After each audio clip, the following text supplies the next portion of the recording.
All right, good evening, everyone. My name is John Carlson. I'm the Interim Director at the Center for the Study of Religion and Conflict. I'm delighted to welcome you all to this event tonight, a conversation with Karen Attiah on the topic of religion, journalism, and international affairs. We are going to do a kind of very efficient conversation tonight, more so than others, so I have to start with a very short joke. So you've all heard the one, since we're talking about religion and journalism, what's black and white and red all over a newspaper, right? So what's black and white and green and black and white and green? Two zebras fighting over a pickle. Oh, John. All right, I'm going to blame it on my son, courtesy of my 8-year-old. So, okay, all right. So let's move on. All right, so this event is being live streamed. Oh man, wow, sorry out there. And recorded into perpetuity. Oh boy. But the rest of the event is going to be that good that you're going to want to watch it again. So it will be on our website, and you can check it out again. Just fast forward through the joke. There will be a brief reception, as you can see from all the yummy goodies in the back after our event. So please stick around. You'll have an opportunity to mingle with some of the folks in this audience. For those of you who were at our event last night, you may know we've got our regular friends of the center and supporters, as well as a number of journalists who are visiting for a conference. So we've got members of the representatives from CBS News and the LA Times, Washington Post, NPR, others. So please stick around and chat with them. You can also sign up for our mailing list, follow us on Facebook and Twitter, and you can follow me on Twitter. If you are my 10th follower, you will be automatically registered for a drawing for free tickets to our next center event. So you definitely want to do that. Our event tonight is supported by the LUCE ACLS program in religion, journalism, and international affairs, and I'd like to briefly acknowledge a few key people, including Toby Volkman, who is the Director of Policy Initiatives at the Henry Luce Foundation, and from the American Council of Learned Societies, we have John Paul Christie and Valerie Popp, Director of Public Programs and Program Officer, respectively. Without them, none of us would be here. Not us up here, not you out there. So we really owe everything to them. So thank you. I'll take a moment to clap.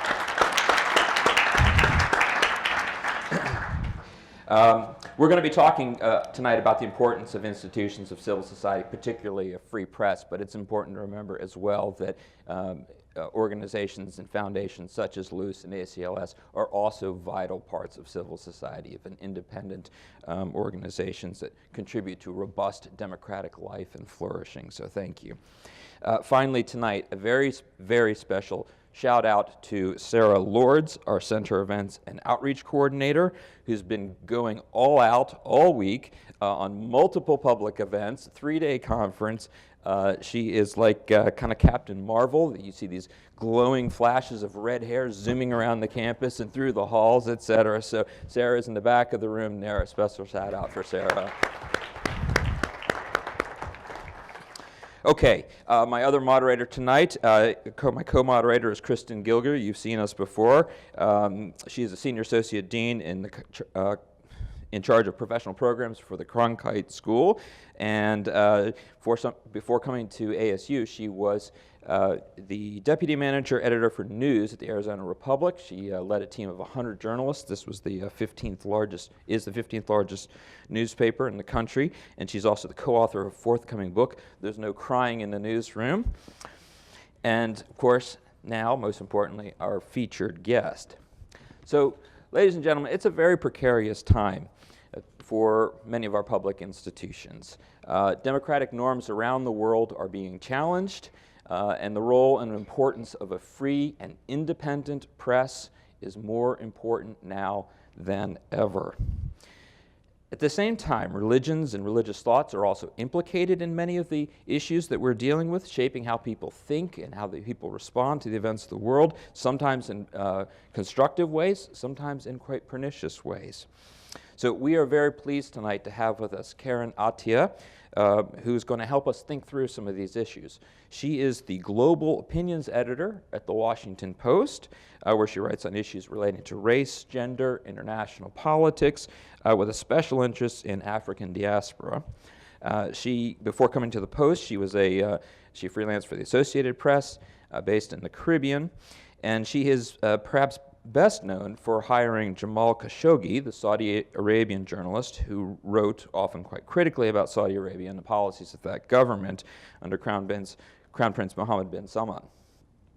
And I think, as most of you probably know, in October of 2018, Khashoggi was assassinated inside the Saudi Arabian consulate in Istanbul, Turkey, by agents of the Saudi government. The CIA concluded that the Saudi Crown Prince was responsible for this, most likely, and that and afterwards Karen wrote very extensively about this incident. And soon after much of that exposure and her discussion, the Senate unanimously passed a resolution condemning the Saudi government. This year, Karen Attiah has been received a special George Polk Award for her eloquence and resolve in demanding accountability for Saudi Arabia. This has made a big impact on the relationship between the United States and other governments, and it's been a painful reminder of the of what happens when you don't have a free and independent press. So if you would please join me in welcoming Karen Attiah.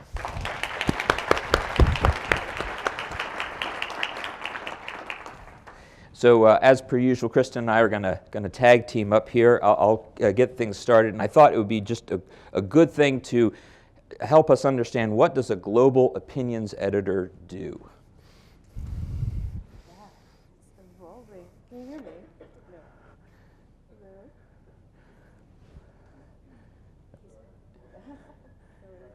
Try it again. Try it again. Okay, and I had an extra couple seconds to think about that good. now. My answer is going to be so much better now.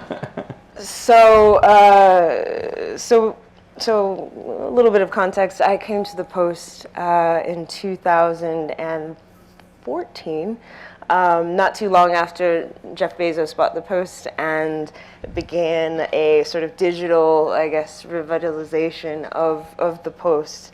And so in that spirit, basically, 2 years after I began, the Post basically said, look, we need to expand our audience. We want to do more to attract an international readership, but then also we want to just be sure that with everything that's happening in the U.S., we want to make sure that Americans are still well informed about what's happening outside our borders. So that's where the Global Opinion section was born, basically. We said, okay, we're going to hire or solicit more opinions from international writers. I basically said, yeah, you're going to need at least a traffic controller to manage this thing. And they're like, sure, you do it. And so the position in the section was basically created that way. And the real, I guess, ethos for it is, my job is basically to try to find those voices from various parts of the world who have an audience that they can then bring to our site, basically, and to our pages. So in that sense, we're thinking differently about who our audience is and who we'd like it to be. So some of our first hires is Barka Dutz, who is perhaps one of, she would hate.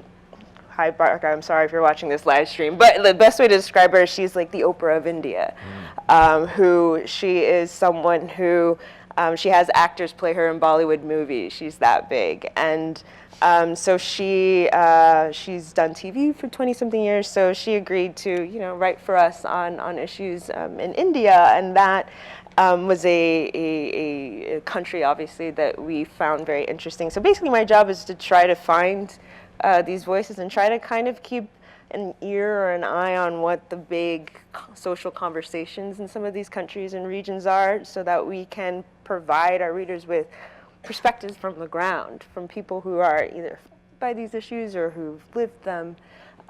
So that's largely my job. It's been fun. So these are opinions, or on the editorial side, as distinct then from hard news, or is that right? Correct. Remind us about that distinction. So not everybody, we don't always remember that. Yeah. So I sit on the opinion side, and I've always sat on the opinion side. So meaning people are allowed to say what they think and what they feel, and not necessarily have to be neutral or objective. We look for pieces that are still well argued, still supported by facts, still make the idea is to make the important interesting. And so my job is to help folks who come from a non-English speaking or non-American journalism context and try to kind of fit the ideas that they have and the perspectives that they have in a format that allows for a wide audience to benefit. So it sounds simple, but it's not as easy sometimes. So to give us a sense of how religion factors into your understanding of the coverage within international affairs, how would you describe religion's, the adequacy of how religion is covered, both on the hard news side, but also in these global opinions perspectives? Yeah, I'd say internally, the Post has a tradition and a history of being very hard politics focused. That's their bread and butter. It's like what is the horse race poll, who's doing what in the Senate, who's on the ascendant as far as the hard Washington politics. And I think there are discussions that we always have about what could we do better to appeal to people who that's not necessarily their thing. And I think we've been pushing to try to do more on religion on the op-ed page. Of course, the Post has the On Religion section and other spaces that specifically focus on religion. But when it comes to giving people the space to speak about whether it's their own beliefs or just to speak about themselves. I don't think I'm necessarily looking to commission hey, can you go find me a Christian, go find me a Muslim. No, it's can you speak about an issue that we think you're qualified to speak on, so. In which religion may be part of it, but not necessarily something that's simply, that's clearly a religion story. It goes on the religion page, gets covered by the religion reporter, et cetera. Right, exactly. So if you have, very often, naturally, you have conflict. And you have, whether it's, we discussed this earlier today in the sessions, whether you have Christian schoolgirls being kidnapped by Islamist terrorists in northern Nigeria, or conflict between Hindus and Muslims in India, very often that makes the news, and we aren't driven by the news cycle. So people very often are looking and Googling, what does this mean? So we try to respond to that. But then, if we're looking at, Harry and Meghan's wedding, and there's an angle there that's about the black church and the black gospel, and Queen Elizabeth sitting there and black Twitter is talking about, oh my gosh, our culture is being elevated and celebrated. That's not necessarily a religion story, but that is a story in which an op-ed, which religion operates and flows through. So those sort of stories are interesting to me. Yeah, and I wanted to ask you a little bit more about that. Yeah. So what you think of as examples of maybe good religion coverage, bad religion coverage, or inadequate religion coverage? Often the narrative is that religion fuels violence, but there's such a range, including Meghan Markle, which I think is a great example. So. Right. Naturally, what's the word? If it bleeds, it leads, right? And the depth of which religion and beliefs and how they are used or manipulated by powerful interests, which erupt into violence, naturally tends to be the most salient and obvious entry point into these sections. As far as examples of bad coverage, I definitely think there's things that we've missed. Okay. I wish we had a piece about Black spirituality, or about there's maybe something more to be done about cultures of mourning when a national tragedy happens, when say after Charleston, when Obama went to the church and gave, I noticed, we can talk about it later, I noticed the eye roll, but those are big global sort of moments where you see people leaning into belief systems and cult, either for support or for comfort. And I wish that sometimes in our, we pride ourselves on being secular and being, well, maybe religious people are people who are less educated or somehow lesser than. And I think that we need to do a better job of acknowledging that it is a very powerful and important force in all human societies, and to be able to not only cover it more, but also perhaps we should also think about religious education even in the schools. To a certain extent, I find it's a little bit of a heavy lift to ask journalists to do the work of schooling systems in educating people about religion, but I know it's a whole other. What about the role of storytelling in this? We talked about that a little bit earlier today, just the power of the narrative in educating people about topics in religion and democracy and everything else.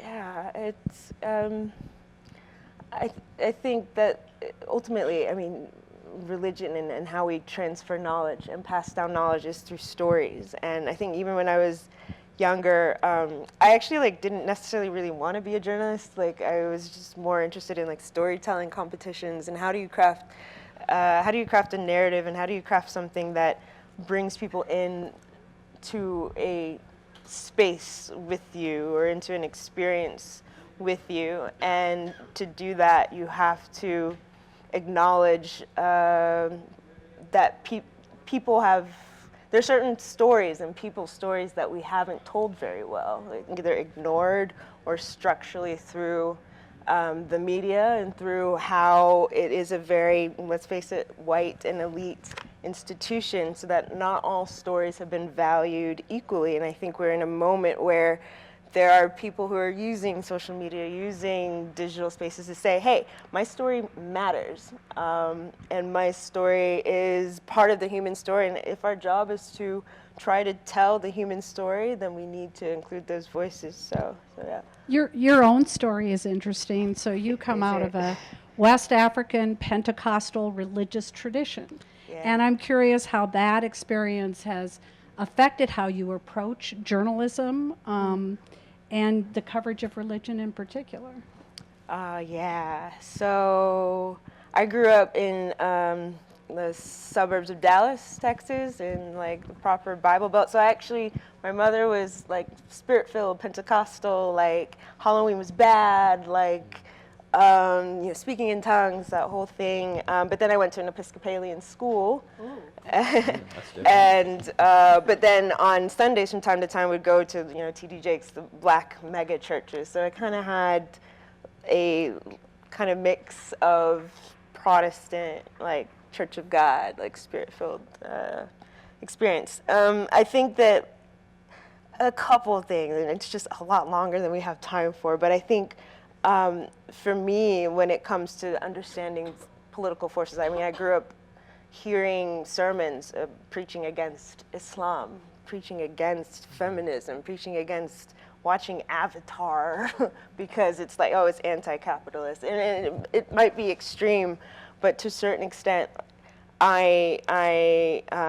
those are people who I grew up with, and I know, and I don't think they're terrible people.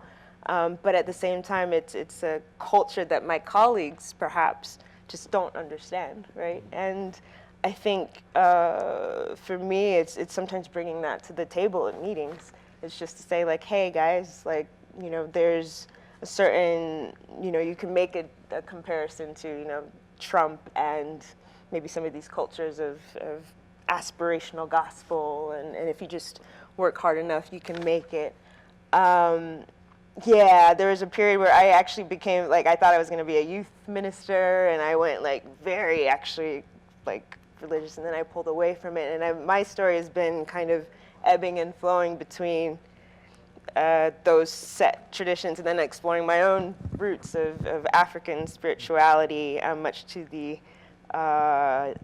consternation of my mom, who feels like she's tried to pray away. Like, but your mom was a refugee, My correct? mom was a refugee. And that also, I think, has helped inspire you in the kinds of things you're looking for in your section, right?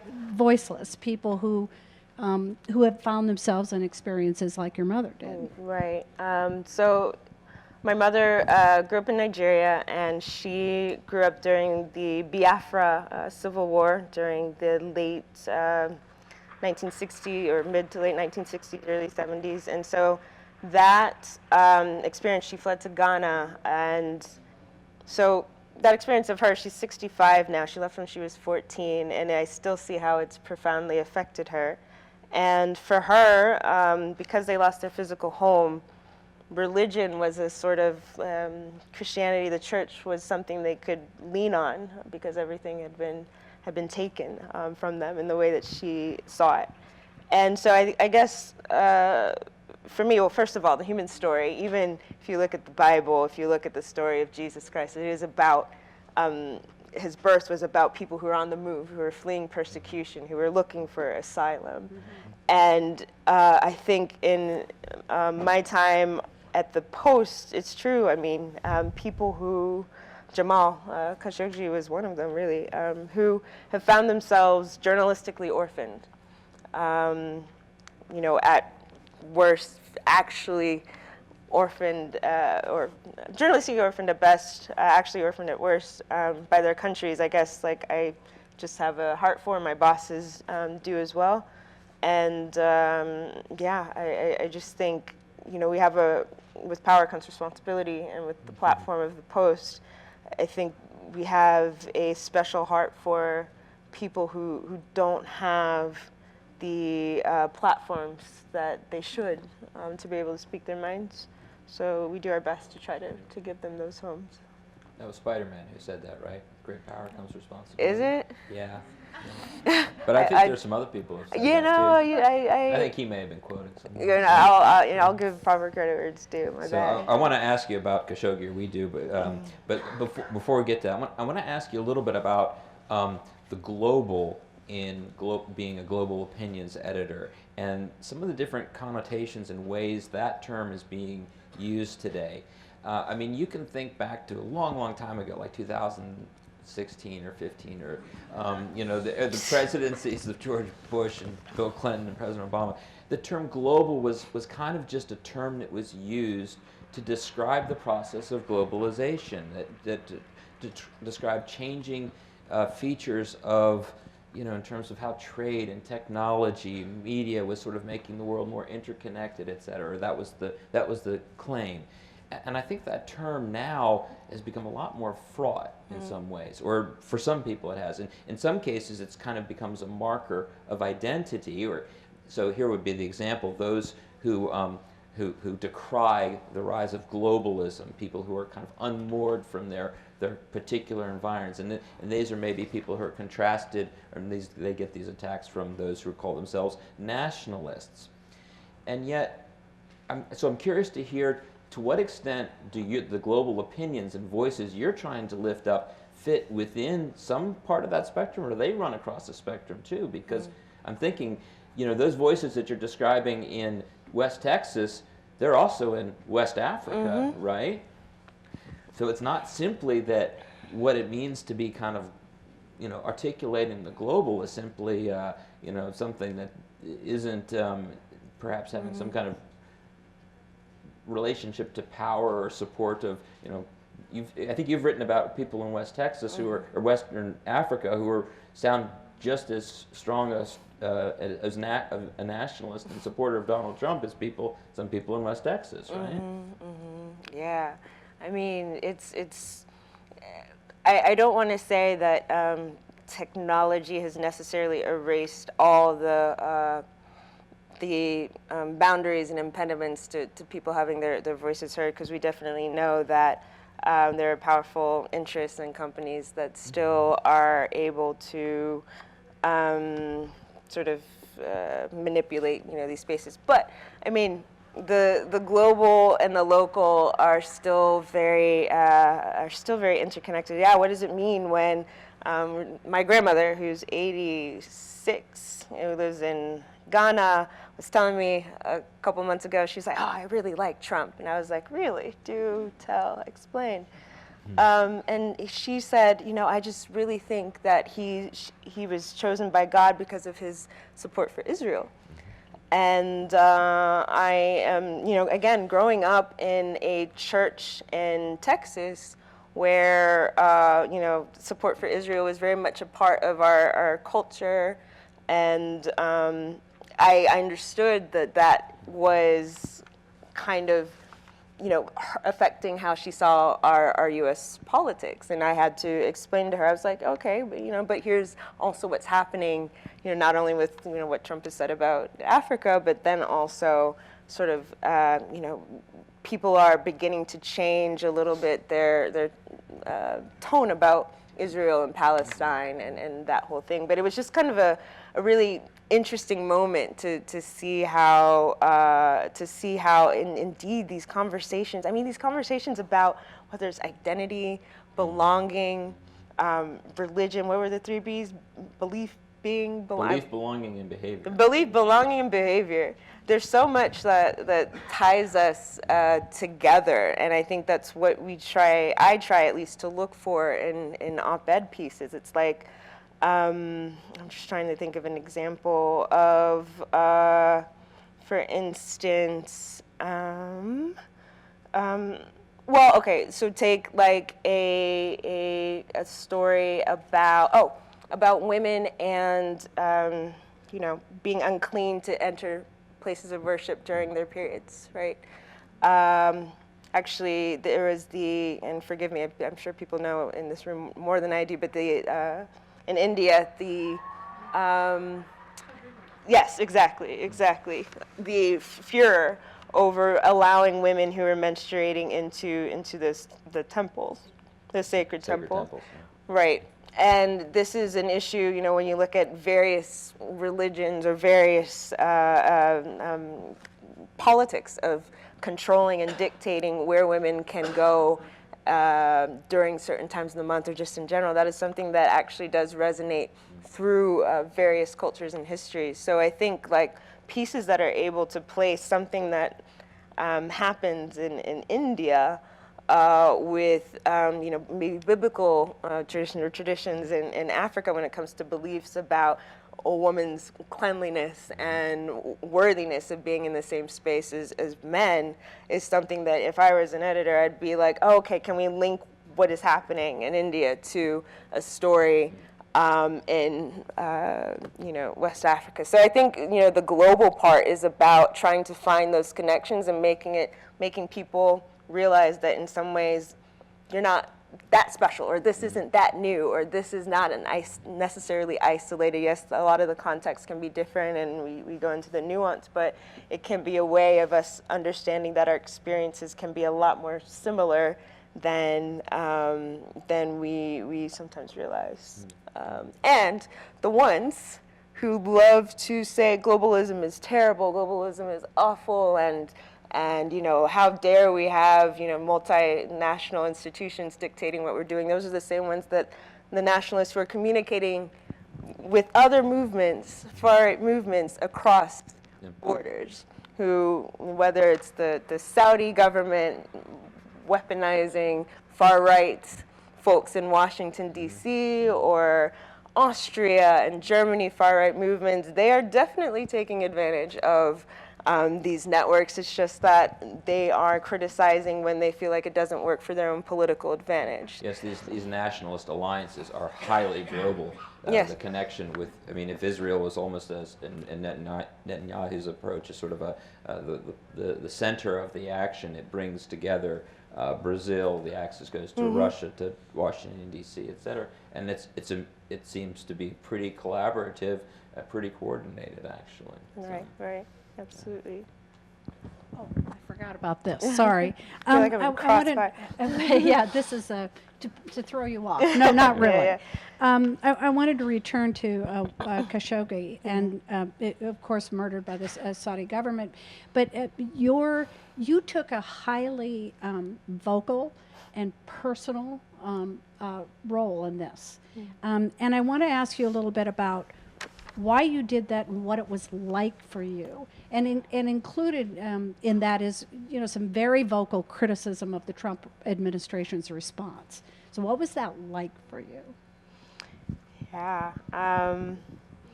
It's been I wish I had better words than surreal or being like in a movie. I mean, I believe I said this before. Jamal was not one of the writers I was worried about. I mean, as opposed to maybe some folks here who've worked in war zones. I mean, Jamal was living in Washington or living in the Washington area. It's not like I was an editor covering or responsible for reporters who were being sent to conflict zones. Yeah, exactly. And so there were others. I mean, there's a writer who's based in Turkey that I actually was more worried about. But I think when this happened, October 2nd, I mean, the worst that we thought was that, okay, well, they're interrogating him. Maybe the worst was that they'd take him to jail in Riyadh or something, and but it didn't cross our mind. It didn't cross my mind for a while that they would actually kill him, and to the way that it was done. In contrast, I mean, it would have been even more humane in some ways, and I hate to just shoot him.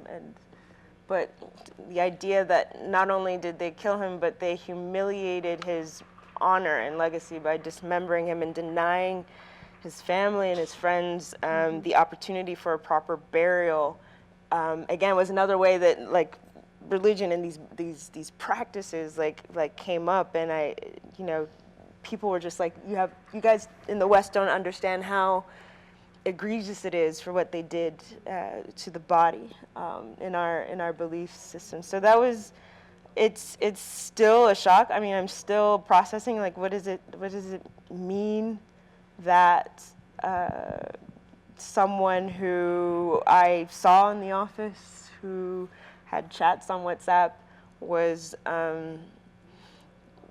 killed, was murdered for being a mild critic, and I think it made us mad and angry. And I can't say that there was a strategic campaign as to how are we going to deal with this, other than if there was a request for an interview, I would take it. And I just was like, here's this man. What has happened is, here's a clear case of right and wrong. Like, it seems like these days we don't often have enough of these examples of such clear cases of moral, of something that is so morally terrible that everybody on pretty much every spectrum can agree that you shouldn't be killed for trying to get married at a consulate. So. Yeah, I just kind of felt, I think for me as an editor, my personal approach is I just like to be close to my writers. I like to kind of know what they're up to, and I'm on WhatsApp with a lot of them a lot, just kind of what are you thinking about? Hey, what do you think about this story? Hey, here's this link that I saw, because I'm also a lot of times trying to learn about their countries and about their regions.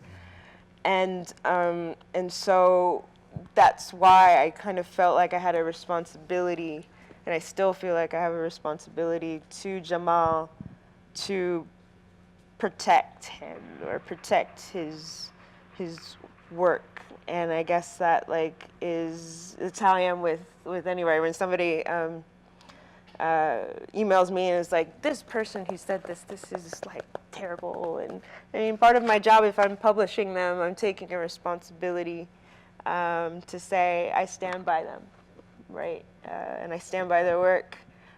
I might not even necessarily agree, but I respect their right to say it.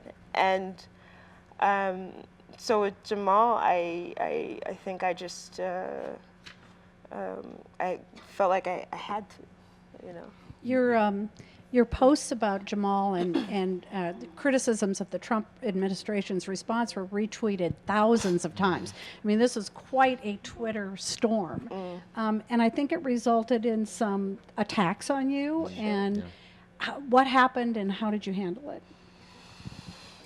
Well, first of all, I mean, I guess I wasn't really, look, I think with Twitter, we've talked about it a good amount today, it's something where you can react in real time, and it's a kind of close to a digital public square, in particular with, I would say, the Washington or East Coast media establishment, and also for the Arab world. I think one thing we don't often understand in our culture, where we have so many free media outlets, that for the Arab world, Twitter like really is like their one place where they can kind of express themselves. And so I think a lot of the responses I got on Twitter, I just didn't really even realize at the time that there were a lot of people from the Arab world that were very closely watching how we were handling Jamal's story, because Jamal was a hugely important figure in Saudi Arabia. He was someone who, you know, all the experts would go to as their source.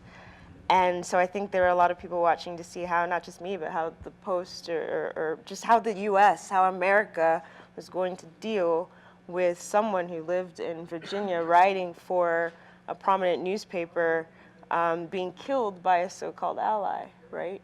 And it obviously just unlocked so much about the U.S.-Saudi relationship, about the Trump administration, about foreign influence in Washington and what that means for knowledge production, even about the region. And it just kind of, what's the metaphor?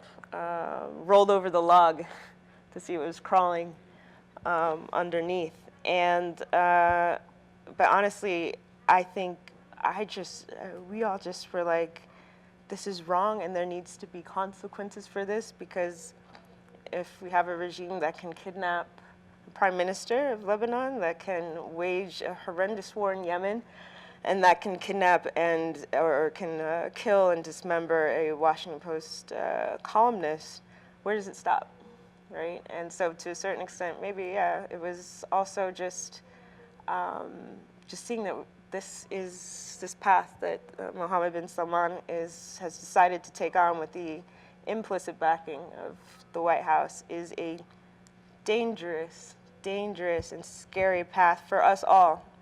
And I think that's what I still try to make clear. Karen, I can only imagine what you get on your Twitter feed, because you all hear me okay? I feel like my mic went out. Good? Did I shut off? I think my power went out. Uh-oh. Yeah. Saudis. Kristin, toss me my mic. Yeah, I do, except I think it might be connected to something. Sorry. Is this censorship already? So, we're going to do it. Maybe Riyadh is listening. All right, so I'll take the audience mic. Sorry to our audience, thanks for your forbearance there. I can scooch forward here, that's fine, or I can get up. I know. Speaking of silencing people. Yes, that's right. Technology is a wonderful thing. I know, gosh, clearly. All right, here we go. Can you hear me okay there? Okay. So I joked earlier about having 10 Twitter followers. In the last day, I have had more alerts, notifications, comments, and responses from what look like Saudi voices to the fact that we're hosting you here tonight and talking about these issues, and the things that they've said and the disparaging remarks that they've made, and trying to discourage discussion, discourage providing you a platform to talk about Khashoggiism or something is just amazing. I can only imagine what you must be getting on your feed in terms of the trolling and comments. It's quite something. Yeah. I'd like you to ask to speak a little bit about. I mean, I think most of us have an appreciation of the repression of of Saudi Arabia, but there's also a growing repressions in countries that are have democratically elected leaders, and with strong impacts upon journalists. So I wonder if you want to talk about any other cases in India or Turkey or Brazil or something where you've got a different kind of dynamic and some real pushing, real regressive moves there. Yeah, I think that it's becoming more prominent. I mean, this issue of cyberbullying, trolling, attacks, death threats. I mean, I've basically, I've been the target of a concerted regime campaign of this, and to think that, in the Arab Spring, that Twitter was hailed as a tool of revolution and of freedom, and now the governments have learned, right, and have learned how to infiltrate and manipulate that space. And so, it is really a question for Twitter itself as a company, what they're doing about this. So yeah, as to sort of democratic or backsliding on press freedoms. I mean, you're seeing actually the example that comes to mind. I mean, actually is Tanzania in East Africa, which has long been hailed as a sort of haven for press freedom and openness. And now under the new regime, there are laws that are cybercrime laws, statistics laws, that you can be put in jail if you spread information that is against official statistics or doesn't comply with official statistics. And just a couple of years ago, Tanzania was one of the sort of the Open Government Partnership recipient countries, right? So this is how quickly backsliding can occur. If you look at obviously Turkey, where record numbers of journalists and academics and activists are being jailed. If you look at Brazil and across swaths of Latin and Central America, it's activists, environmentalists who are also being killed for the work that they're doing. And so for us, it's about highlighting and bringing attention to these changes. I think that, even in my father's country of Ghana, and Ghana has been hailed in West Africa, and it still is. It's a haven of journalism, and often comes first in press freedom rankings. But when I was there just in January, not too long after I landed there, for some rest and relaxation from all of these issues, Ahmed Swaleh, who was an investigative journalist who helped uncover horrendous corruption in the Ghana Football Association. Corruption so bad, match fixing, accepting bribes. It was so bad that Ghana dissolved its entire soccer federation. And it was an investigation run in the BBC. So maybe 2 days after I arrived, so early January, Ahmed was shot dead, was assassinated in Ghana. And this is not a country where this happens. And there was the context that there were politicians who were openly calling for him to be beat up, him to be, if anybody sees him on the street, please deal with them. Ghana, it was shocking. So I think we're living where it's more and more dangerous to become a journalist. There are more and more crimes being, or laws being passed under the guise of anti-terror and national security, taking from the American playbook and using that to repress their own people and honestly make us all the more poor for the lack of information and the lack of adequate coverage, of these countries. Kristin, you want to ask your question about her encounter with okay, so I feel like I'm asking all the personal questions. So please forgive me. It's taken me a long time to see the game here. Last person. I did warn her that I was going to ask this question. That's true. So you have spoken up about an encounter that you had with President Trump after a meeting with the paper's editorial board in which he called you beautiful. Can you describe that encounter and why you decided to go public with it? Yeah, okay, I guess. I mean, it's man. All right, I will say about that meeting with Trump even before all of this happened. So this was in 2016. That was an encounter where Trump as a person was extremely charismatic, extremely likable, and extremely almost funny, right? And I could see, even from just that meeting, there was something about him that is magnetic. And there's something about him that is like when he approaches a room, he's like, "Hey, John, how are you? Like, good to see you. I saw you on Fox News yesterday. Great job, great job." And we're supposed to be like solid journalists and not be vulnerable to flattery, but you could see that he had an effect in the room. And I remember, telling people, like, before this encounter, but after, just saying, like, "Oh man, like, he could, if this is the effect he has, he could win. We should kind of maybe be careful." But of course, it was just a feeling, like, how do you, I don't know, document feelings or whatnot. So I asked him a question during the encounter about, his comments related to race and immigrants, right. And the divisiveness of it, and he gave his answer, whatever his answer was. And after the encounter, I decided to, like, oh, well, thanks for coming, thanks for answering my question. And he was like, oh, what did he, oh, I enjoy your question, beautiful. Like, and I was just, and everybody else was walking out the room, and I was like, did anyone else hear that? Yeah, honestly, it just kind of bothered me, and I just felt bothered. And I told colleagues about it, and I really wasn't planning on doing anything with it, and they just said, "Hey, you should really write it up." And I really just didn't think much about it. I was like, sure, okay, it's just kind of another data point in what this man is like. And I really didn't expect it to blow up like the way it did. But I think, that was before the Access Hollywood tape stuff came out. That was before, here we are sitting today.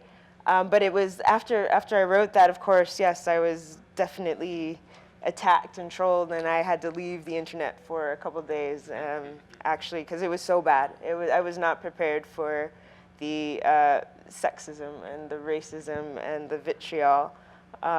However, I did receive messages from other women who were journalists who had said, I'd had similar encounters. I was too afraid to speak up. I'm glad that you did. Sort of a Me Too moment. Right, but again, the Me Too moment is still here, but he's still in the White House. So, I would just say, more so, that was just kind of a data point in his relations with women. But I would say, back to our topic about religion and belief, there was something about Trump even back in 2016 that you could tell. So a few months later, I went to the Republican National Convention when he was accepting the nomination, and that room, the energy in that room reminded me of what it was like to go to church on Sundays, where people were like what we would call catching the spirit, right? But the spirit that they were catching was the build the wall, the lock her up. And I was one of the only few people of color I could see in that whole room, and it was scary for me. And I remember walking home from the event in a daze, just thinking, my gosh, he's gonna win. If this is what he inspires in people, the belief and the belonging. Again, I'm using the 3 Bs anywhere I can, or the belief and the belonging and the behavior, which is the voting. That is something that I don't think my colleagues in the sort of secular, well, we have the numbers and we have the polling and we understood and captured. And I wonder if we have learned that. And it was a powerful force. I was like, there's a part of me, even though I don't agree, a part of me that I was like, I want what they're on. Right? There's something about that. But do we yet have in the way we produce journalism a way to use that as knowledge or as indicators or as the way we use polls and data and numbers? Is there a way to understand and to capture those forces? It was a religious, almost transcendental, experience. So I'm not surprised. Very interesting, but I do want to hear if you have an interesting encounter with Joe Biden. No, I have not. I have not. Not at all. Can I borrow the microphone? You may. All right, well, that was fascinating, and I would like to make sure that we now open up the floor to your questions. And because we have some incredible journalists in the room, I've asked a couple of them, planted them in the audience, and I've not planted questions. They can come up with their own good questions. But I'd like to ask them to come up now and prepare, and others who would like to put their questions forward. Come on up. So first we have Liz. Is it Kinnicky? Kinnicky. Liz Kinnicky from CBS News. Hi. Thanks, Karen. Oops. Let's make sure we're on here. I know. I work in television. There should be a switch. Yeah, they're trying to silence us. They're trying to. There we go. Yeah. Thank you so much. I was actually profoundly upset by what happened to your colleague Jamal, and especially in the way in which he was, even post-death, it was incredibly dehumanizing. How can we even today be the best allies, for our fellow journalists and for people like you who are speaking truth to power on a daily basis, especially as there are these continual erosion on our democracy, of which we are a part of, right, as a fourth estate. So. Should I take them? Yeah, absolutely. I mean, I think that, look, if there's been a silver sort of inspiring lining to to Jamal's story, it's that it wasn't just me, it wasn't just the Post. It was really a moment where the global journalism community really rallied, and I would say adopted Jamal as one of their own. They saw it as, you didn't just attack the Post, you've attacked press freedom. And we could have easily seen it go a different way, especially considering, so much about how the American media doesn't care about, what happens in other countries. But I get it. I get that, Jamal, this particular story has so many elements to it that make it a gripping story, much more so than, in some ways, I get it. Like when we tried to write about Yemen and the deaths and the humanitarian situation there, it was just hard to get that sort of attention. But what's the quote? 10,000 deaths is a statistic and one death is a tragedy. That is at work here, and I think that there'll be years of study with this case being perhaps, an example of that. But it is a catalyst for examining so many other issues and things that we need to examine. And for me, to be a better ally, it's just to care. I think half the time we're just begging for people to care, and it's to be informed, yes, to subscribe and to click and to share the work, but to also take those stories and go back and to talk to your friends and to your family, to the dinner table, about these issues and how we need to treat each other better, and how our actions and the way that our government votes and operates has real human consequences. The idea that Jamal's life, that we can weigh the life of one man, or we can look at 110 billion, quote unquote, because we know that number is inflated, $1 billion in arms sales. That was probably the starkest example of looking at, is it money or is it going to be like human dignity? Like that, it's really not that much more complicated than that. So I think it's a point where you can just drill these stories down sometimes to their basic essence. Yes, there's a lot of nuance and there's a lot of history, but this is a time when, so much is at stake. We don't always realize it. So much is at stake. Hi. I'm going to welcome Attiah Butler up here from the University of Pennsylvania. And anyone else who would like to ask a question, please come on. I know. Right Periscoping you a little bit. Okay. You have some people watching on Twitter. I have kind of an interesting question to ask you. It occurred to me that watching all the press about Jamal Khashoggi, and all of the things that the press had experienced these last few years, from whether that's Trump or anybody else, is that the press is actually a moral arbiter, even more so than churches or religious organizations. And I'm wondering if you can comment on that. And the reason why I say it is because I said to someone through the Catholic Church scandal that it is only the press, that's going to be able to hold the Catholic Church to account and push them into a space of actually dealing with sexual abuse around the world. And I would just like to hear you talk about the role of the press in being that moral compass in a way, even though you get all this criticism. So thank you. Yeah. Twitter flack. And Twitter flack, yeah. So again, I speak in a sort of I don't know if I would say a privileged position or a different position of being on the opinion side, where we can advocate and take positions and stand for something. Yeah, I mean, there's sometimes a sense, and we got this especially in the last couple of years, where people will say, I'm subscribing because we feel like the press is our only hope, like in these dark times, that like putting sunlight on what's happening, because we feel like we can't trust our elected officials, we can't trust the people who've told us to just blindly trust them, and I think that's why it's more important than ever for us to be, I think, very transparent about our processes and about how we collect stories, because ultimately we're not separate from the people, right? Like, yes, we're journalists, and I sort of cringe a little bit when we get a little bit like, oh, we're a sacred class, because we are part of the communities, and we are affected by these things. If I am I'm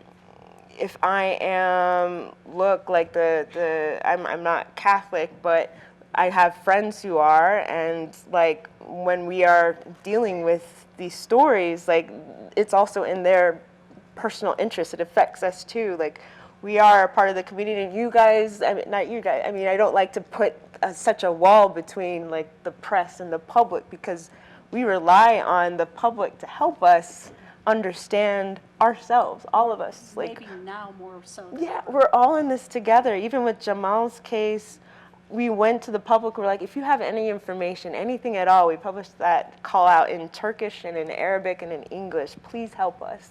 Like, please help us get to the bottom of what happened. And I think that sort of establishing that sort of connection, that we all are that there's an agency in helping to make our communities and societies a better place, to me is what I try to, like, I think about a lot, actually.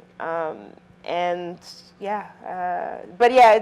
kind of a moral arbiter. Look, we're gatekeepers, but at the same time, I think in the age of social media, that boundary in some ways has broken down, and we do make mistakes, and we do get things wrong, and we do have blind spots, and we sometimes do bad things.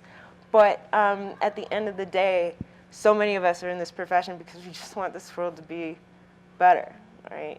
And so we're trying.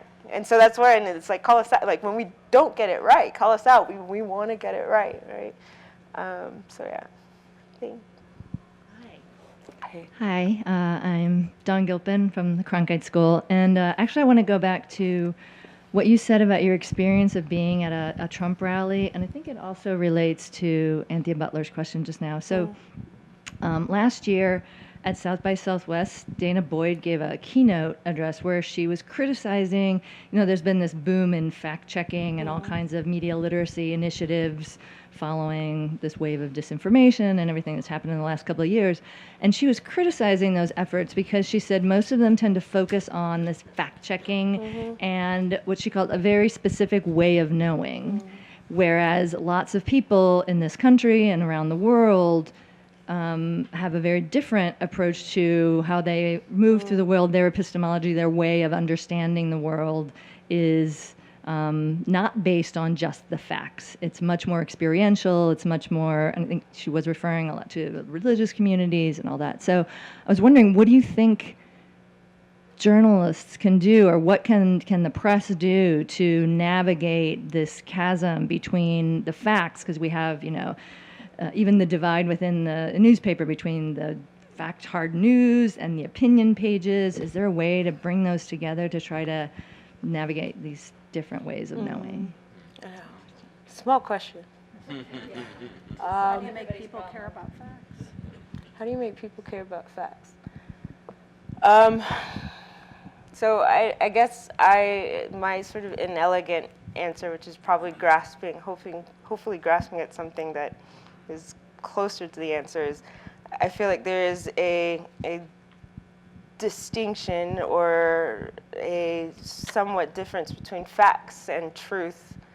And you can have, first of all, there's a whole, even agreeing on the same set of facts, and who gets to produce facts, who gets to produce knowledge, and what we count as knowledge. Because you have very often, I mean, we were just talking about this, earlier. A study has come out that says the experts say women earn less than men. Surprise! And women are like, wow, we could have told you that. We've been experiencing that. We've been telling you this for years, but it's only when certain institutions validate or repeat it that then you pay attention. You just wonder how much has been lost in not listening to the truth or people's personal truths about their own experience. And I think that there does need and there's a little bit of a shift. There was like the kind of era of there's a lot of the first person narrative type of essays that really resonated with people, particularly on social media, that we got into. I feel like, that's still a part and has been more of like the opinion landscape.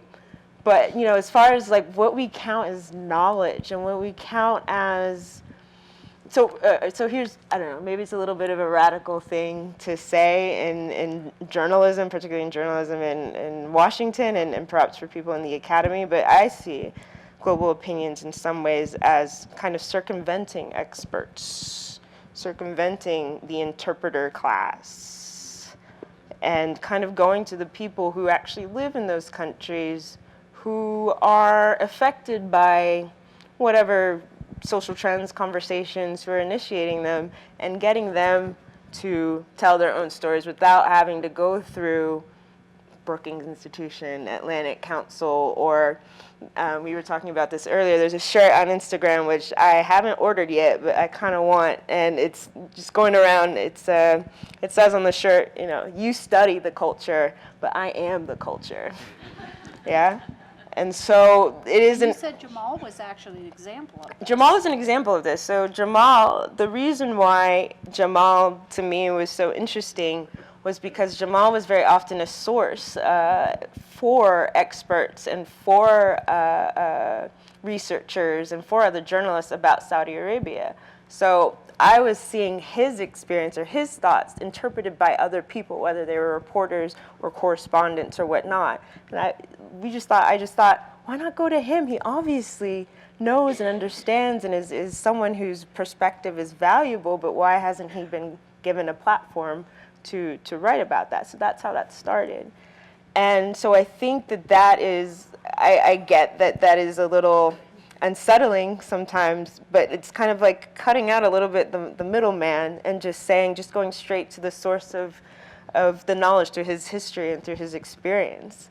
And so I think it's a really interesting question particularly for foreign correspondents who are taught to report back to a Western audience, to interpret the world for a Western audience. But now, like, that audience, everyone's watching. Like, everyone's watching. Nigerians are watching to see how you're being talked about in the Washington Post or the New York Times. It's no longer that it's, kept in this silo in print. It's like we have to think more not only about who produces knowledge, but who is consuming how we're writing about different people in different places. And it's changing. And it's a bumpy ride, but it's happening. It's here. It's not going away. So we have to change and deal with it. All right, we're going to have one last question here, and because we want to leave some time for people to mingle in the back, and I've also got my eyes on some of those yummy pastries back there. So, please. Thank you, Karen. I'm Sebin Zilev. I am a broadcast journalist from South Africa, and I'm here on a Fulbright Humphrey Fellowship. Thank you for your talk. I've been taken aback, shocked at times, really, by the level of ignorance about the continent and other parts of the world here. But how do you think about serving an audience of that nature that can be incredibly parochial and inward-looking? And in that kind of environment, how do you measure or think about your competitive advantage? Because everybody has an opinion. You watch CNN right now. You just have talking heads, and everybody has a view on something. So, how do you think about your competitive edge? Yeah, it's a good question. Two good questions. So, as far as a competitive edge, I mean, basically, it's the easy thing is just to say what hasn't been said yet. I mean, the pieces that interest me or interest us most is very often you see the conversation about a particular topic going in a particular direction, but to have a voice saying, you know what, if we really want to, everyone's talking about why, but if you really want to understand this thing, you need to understand X.